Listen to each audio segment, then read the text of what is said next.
Balaji Srinivasan explained his $1 million Bitcoin bet rationale at Consensus last week. He said the government printing money was the reason for his bullish call. You'll remember that the entrepreneur said he thinks Bitcoin could reach $1 million by June 17th.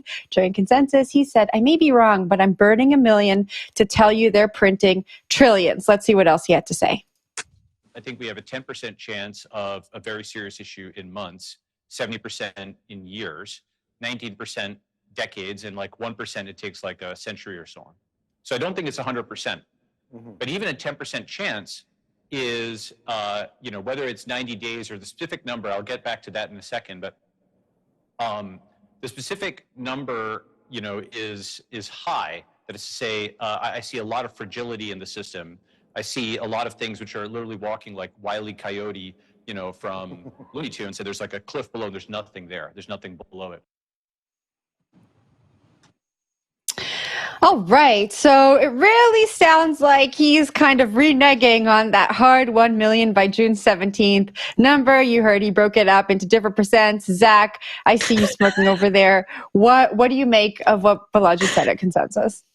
Hey, no shade. We've all been there. You bite really off a bit more than you can chew, and you're like, well, 10% probability, 19% probability. It just happens. Like, he's standing by bet. I think he made this bet with two people, so $2 million is on the line here, and I don't think he's going to win that bet, but you are right. He is making a lot of noise about the prospect of hyperinflation hitting the US dollar and saying, hey, check out this Bitcoin thing. It might be the answer to some of your problems. So that is the big picture. But yeah, I can't help but smirk a little bit. It is pretty funny, right? It's like, okay, well, I set these very specific numbers, these very specific dates, and then some weeks later, as that trajectory is not looking very likely, I'm going to change those dates. And you know what? It's the broader picture that counts. It's the big picture that counts. It's the sentiment that counts.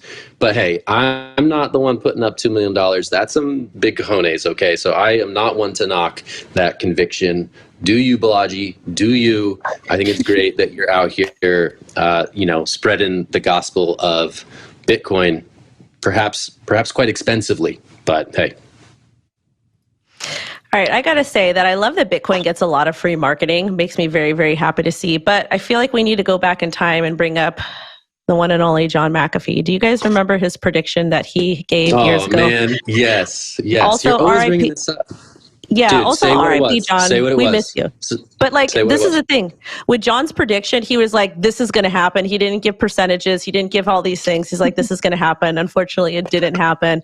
He ended up not doing what he said he was going to do, which, we'll leave it at that.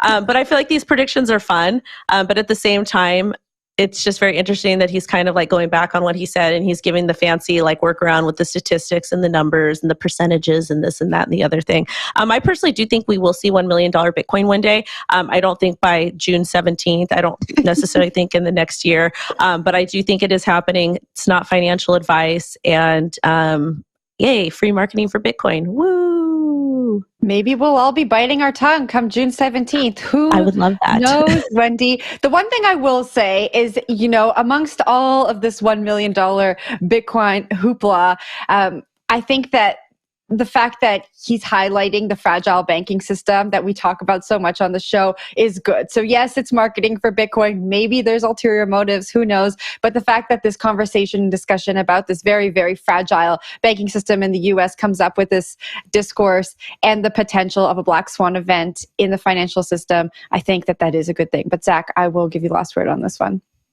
I mean, I hope to be in a position one day to make $1 million bet. I'm so far from that I can only imagine the level of angst and anxiety that's associated with this. But maybe when you're Balaji level, you just give no Fs and you're just out here doing this thing. And, for that I respect him. I think if